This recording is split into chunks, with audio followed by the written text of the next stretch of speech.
One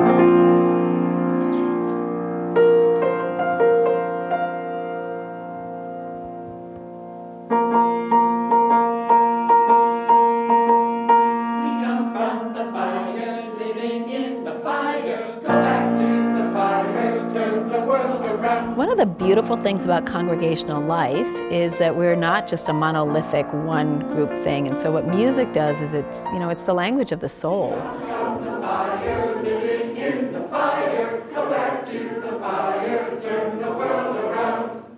So when we're speaking about social justice issues or even speaking about personal self-care, music can undergird that and speak to us in a very different way than just the spoken word does. Good music can drive home the message of the day in a way that nothing else really can. Unitarians, from what I've experienced, are a very intellectual, intelligent, analytical people. So it's good to balance that. It's good to balance that with some words, with some music. Love and reason are great abstract concepts, but music gives them hands and feet. It gives them a way into your heart. Ready?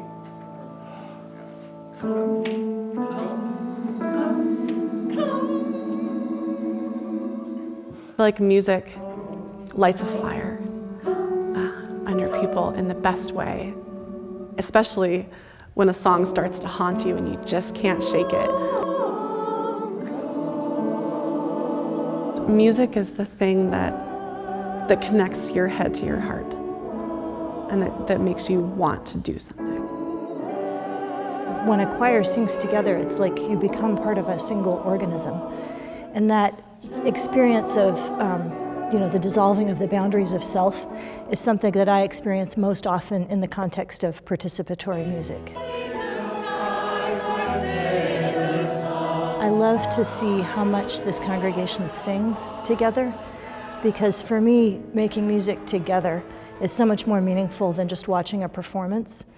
On the Sundays when the choir sings and we have the opportunity to look out at the faces of the congregation and see how they are drawn into the music.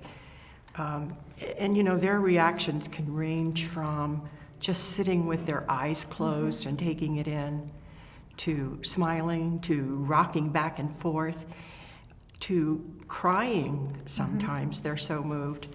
And oftentimes stillness at the end of a song, and then a big collective sigh when it's over. Because we sort of made a promise in a way that we're going to do our best, which I feel like we do every single time. We really put it out there as much as we can. I think the music program facilitates what is happening here. I feel like it's a cement in a way. I can't imagine a service without it. Mm-hmm. Over the course of many years, I've noticed lots of newcomers who come to the fellowship, and then the first thing they do is join the choir. And the choir then becomes their small group, their place of intimate connection, their community where they can both care for others and be cared for. I separated from my wife and was really looking for a fellowship, and so I started coming to this fellowship, and I also noticed there was a choir, and said I wanted to be a part of that. So. We've seen an uptick in numbers of people attending, people joining the choir, people wanting to participate, and that it's something that might need to be cherished, because it's not just necessarily going to be happening forever if we don't invest in it.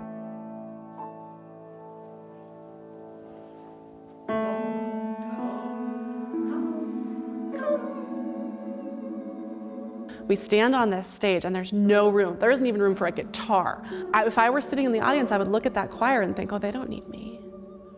So having a new space to allow that enthusiasm to grow, to make room for more people, for a home for more people who know that this is where they want to be. I mean, it's important.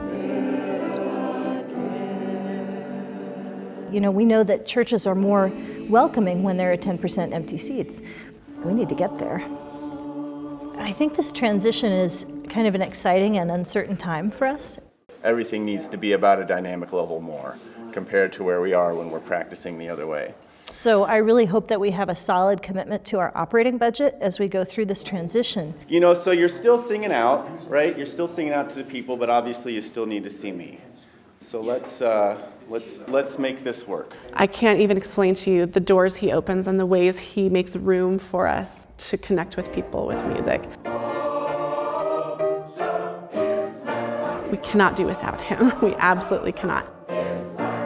But so we really need to sustain his salary, we need to sustain bringing in guests, and we could make things better and we could reach more people if we continue to sustain that.